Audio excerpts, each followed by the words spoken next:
These are structures of some of the anabolic androgenic agents.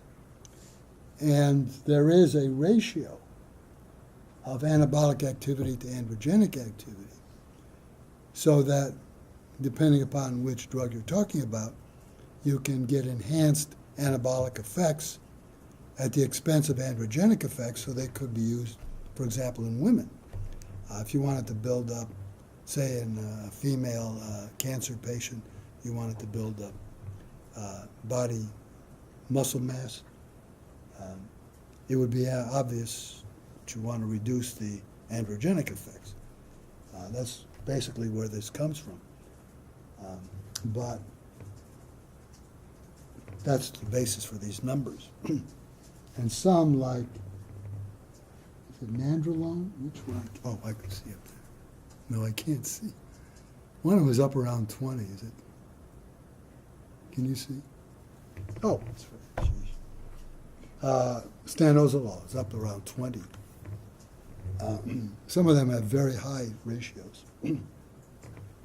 Well, when one talks about using anabolic androgenic steroids, say for building up muscle mass, there's all kinds of ways of doing this. And a lot of this is hearsay, not very scientific.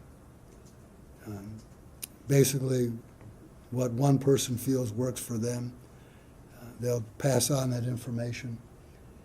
Maybe start with a single oral dose of the oral drug, and then ramp it up, and then go through cold turkey, and then start another cycle that way, or do different cycles, different ways of ramping up the dose, different terms like pyramiding, stacking, that are used here. There's no standard way by which those who use these agents use them. This is a graph of, I think did you point this out to class? The studies of...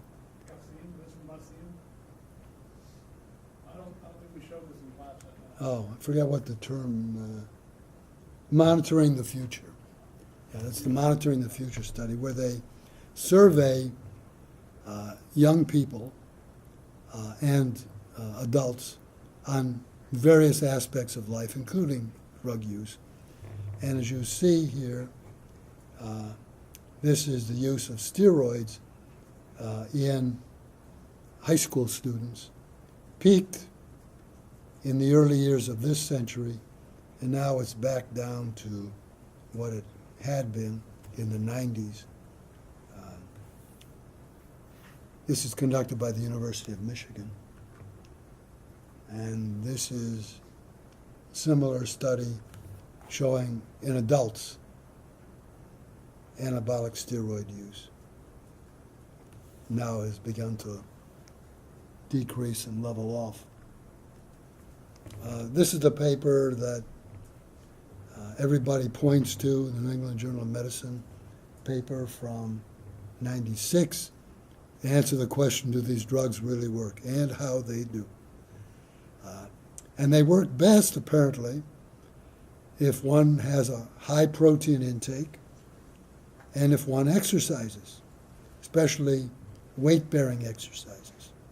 As you see, the effects here on the left of no exercise, and on the right using weight-bearing exercises, that they definitely do work, no doubt about it, as opposed to the common wisdom of 30 and 40 years ago that these drugs don't work at all. Data helps. Testing for anabolic androgenic steroid. Here you can see where some of the controversy can come in. Because, well, think about this. Testosterone is a normal constituent in the males, right? How can you tell if somebody's taking exogenous testosterone? It's the same molecule, assuming that they're not taking an ester of testosterone, but they're injecting themselves with testosterone, per se. How do you tell if it's made in the body naturally or if it was administered exogenously? And how do you know how much of each? One way is to compare the level of testosterone to the level of its epimer, that is its isomer, at the 17th position. That isomer or epimer is called epitestosterone, 17-epitestosterone. That, contrary to what I always thought, this doesn't make any sense because you would expect the precursor of testosterone is a ketone here, reduces it to the alcohol. Well, the precursor of epitestosterone is not the same as the precursor of testosterone. It's made by a somewhat different pathway. Now it makes sense. So one compares the level of epitestosterone to testosterone. It's what we call the testosterone or the T to E ratio. Normally, it should be less than 6. If it's above 6, then it's suspicion. And if it's substantially above 6, if you have a much higher concentration of testosterone than epitestosterone, then it's quite likely that that excess testosterone was exogenously obtained. And this is part of the crux of Landis's argument, Floyd Landis's argument, who was stripped of his Tour de France title on the basis of one test. They said out of, I think it was 14 tests that he had, urine tests. One test showed his T over E ratio to be above the normal. And you can make a case for it, but they didn't buy it, and they still don't buy it.